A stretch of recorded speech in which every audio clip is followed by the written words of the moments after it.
at the US, pressure saying she has enough of orders from Washington. Rodríguez called on Venezuelans to resolve their political differences internally without interference from foreign powers. Rodríguez said her government would engage with the United States face-to-face through Bolivian diplomacy and emphasized that national unity is crucial for peace and stability. She recalled the January 3rd attacks on Caracas when US forces captured former President Nicolás Maduro and his wife, saying Venezuela has never imagined a South American capital would face such a military operation. She also appealed to the opposition to engage in dialogue, stressing that agreements for peace must take priority over political or partisan differences. Rodríguez insisted that despite disagreements, Venezuelans must come together respectfully to find common ground and safeguard the country's future. Let's listen in.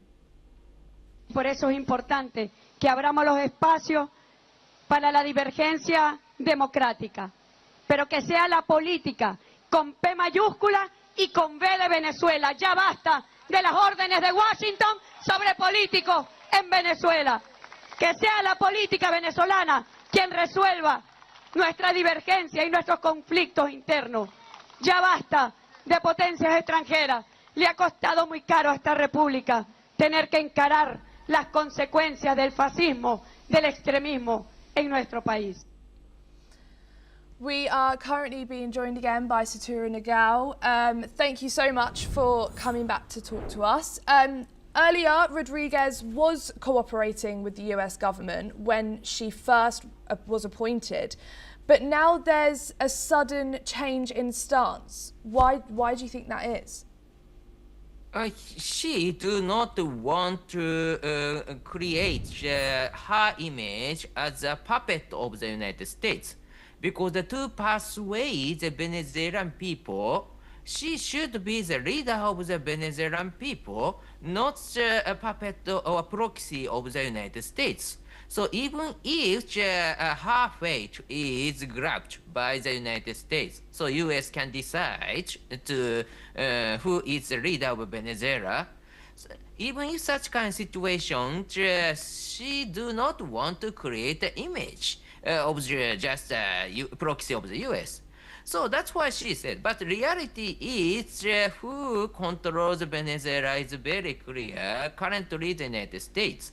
And President Maduro, indeed, despite he said he was the president of Venezuela, he failed to persuade many Venezuelan people. That's why many Venezuelan people leave from Venezuela. And his bodyguard, Cuban, not Venezuelan people. Cuban people got him clearly indicated that President Maduro did not trust the Venezuelan bodyguard. So that's why current remnant of the President Maduro's regime, indeed, they also do not have enough influence to the Venezuelan people. So anyway, they need to reconcile with the anti-government people led by Machado. And under the U.S. influence, the U.S. tried to do that by controlling the current former Maduro regime. And so, but the image itself is needed for the current President Rodríguez. So that's why she need to say she is not a proxy of the United States. She is a representative of the Venezuela people. That's why she can persuade them as a president. So that's why she said, I think. And do you now think that do we expect any further military escalation to come of this? Of course, the current remnant of the President Maduro, led by President Rodríguez, resist the United States very strongly. Of course, it could happen.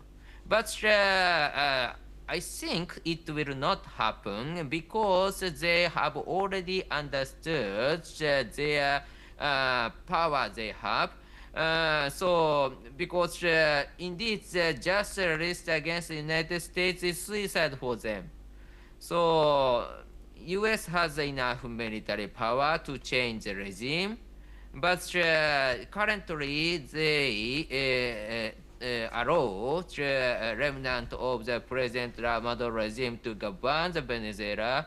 It is beneficial for them. So that's why there is no reason the current Venezuela government to abandon this chance for them.